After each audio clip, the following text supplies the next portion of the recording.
ही गोष्ट मला कोकणातील एका जुन्या माणसाने परशुराम भूमीतील एका स्मशानात बसलेली असताना सांगितली होती. रत्नागिरीच्या समुद्रकिनाऱ्यावर एक जुनं स्मशान आहे, जिथं समुद्राच्या लाटा आणि चितेचा जाळ एकाच वेळी दिसतो. तिथे राहायचा कान्होबा पिशाच. लोक सांगायचे की तो 19व्या शतकातल्या प्लेगच्या महामारीत वारला होता. मरताना त्याच्याजवळ कोणी नव्हतं, ना कुणी त्याला पाणी पाजलं. एकाकीपणामुळे आणि तडफेमुळे त्याचं रूपांतर पिशाचात झालं होतं. त्याला कोणाचं रक्त नको होतं.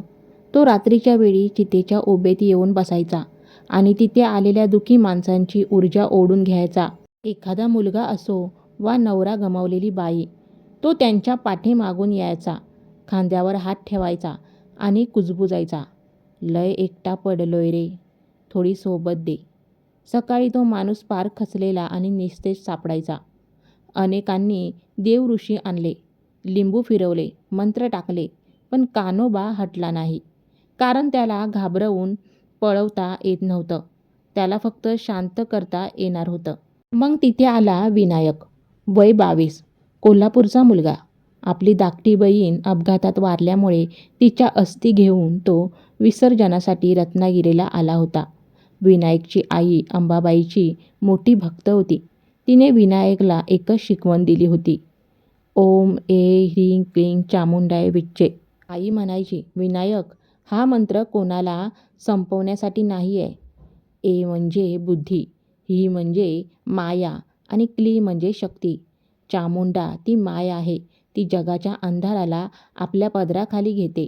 संकट आलं की घाबरू नकोस, फक्त आईला हाक मार. रात्रीची वेळ होती. समुद्राचा गाजावाजा होत होता. विनायक एकटाच वाळूत बसला होता. पहाटे त्याला अस्थी विसर्जन करायचं होतं. हातात बहिणीची एक लहानशी बाहुली होती आणि मन खूप व्याकुळ झालं होतं. तो नकळत मंत्र जपू लागला, ओम हे क्लीं चामुंडाय विच्चे, ओम हे क्लीं चामुंडाय. अचानक समुद्राची हवा थंडगार झाली. समोरच्या एका चितेची आग निळसर पडली आणि वाळूतून एक आकृती उभी राहिली. कान्होबा, राखेने माखलेलं शरीर, विस्कटलेले केस आणि डोळ्यात विलक्षण वेदना.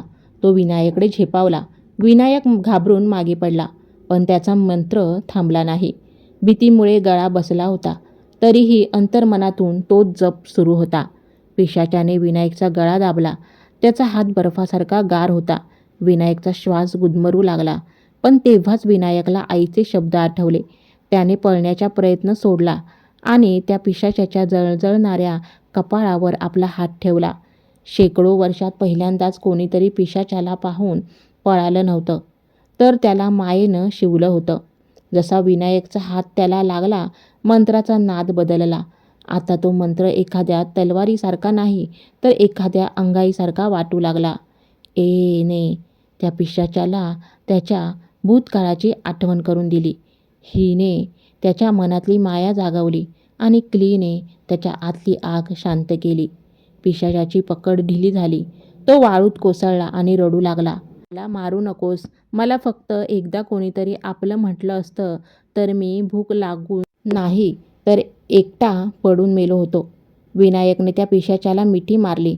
एक जिवंत तरुण त्या भयान पिशाचाला धरून रडत होता आणि मंत्राचा गजर करत होता, ओम ए क्लीं चामुंडाय विच्चे. हळूहळू कान्होबाचं भयानक रूप विरघळलं. त्याचा चेहरा एक शांत म्हाताऱ्यासारखा दिसू लागला. त्याने विनायककडे बघून एक स्मित हास्य केलं आणि म्हटलं, आई आली मला न्यायाला. दुसऱ्या क्षणी एक प्रकाश चमकला आणि तो म्हातारा वाळूत विलीन झाला. सकाळी जेव्हा गावातील लोक तिथे आले, त्यांनी विनायकला विचारलं, रात्री इथे मोठी वादळ आली होती, तू सुरक्षित कसा राहिलास? विनायक शांतपणे म्हणाला, मी मंत्राने त्याला मारलं नाही, मी मंत्राने त्याला आईची माया दिली. चामुंडा ही फक्त संहार करत नाही, ती आपल्या लेकरांना कुशीत घेते, मग ते माणूस असो वा पिशाच. त्यानंतर रत्नागिरीच्या त्या स्मशानात कान्होबा कोणालाच दिसला नाही. पण आजही जेव्हा एखादा माणूस तिथे बसून रडत असतो, तेव्हा त्याला वाऱ्याच्या झुळकेत एक मंत्र ऐकू येतो, ओम ए ह्रीं क्लीं चामुंडाय विच्चे. आणि त्या माणसाला अचानक मनातून शांत वाटू लागतं, जणू एखाद्या आईने त्याच्या खांद्यावर मायेचा हात ठेवला असावा. मित्रांनो, गोष्टीचं तात्पर्य काय? जगातील सर्वात मोठी तहान रक्ताची नसते, ती प्रेमाची आणि स्पर्शाची असते. जेव्हा आपण भीती सोडून मायेने जवळ घेतो, तेव्हा शत्रूचंही कल्याण होतं. तर मित्रांनी मैत्रिणींनो, तुम्हाला ही छोटीशी कथा कशी वाटली हे कमेंट करून नक्की सांगा. आवडली असेल तर लाईक करा आणि आपली नाती या चॅनलला सबस्क्राईब करायला विसरू नका. धन्यवाद.